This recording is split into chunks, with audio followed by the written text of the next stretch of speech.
In today's video, I'm going to teach you how to open the Windows 10 command prompt. The command prompt is a powerful tool that allows you to interact directly with your computer system. It can seem a bit intimidating at first, but I promise it's really straightforward once you understand the basics. So let's dive in and get started on this easy yet essential task. First, let's locate the Run dialog box.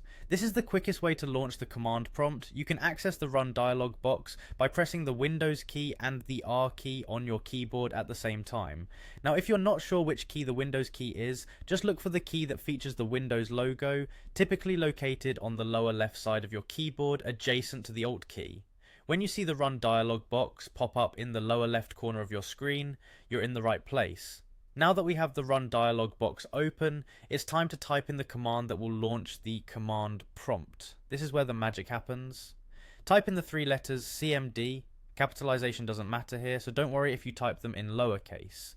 Once you've typed CMD, you can either hit the Enter key or click on the OK button at the bottom of the Run dialog box.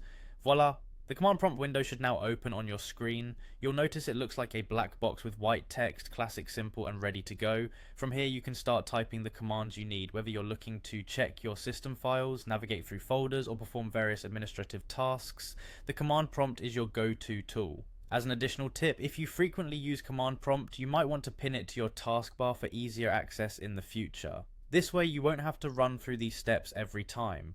To do this, just right click on the command prompt icon in your taskbar and select Pin to Taskbar. Now you'll have a handy shortcut ready for whenever you need it, and that's it. You've successfully learned how to open the Windows 10 command prompt using the Run dialog box. With this tool at your fingertips, you're now ready to harness the power of commands on your computer system. Remember, with great power comes great responsibility, so make sure to use these commands wisely. Thanks for watching, and be sure to check out our other videos for more computer tips and tricks.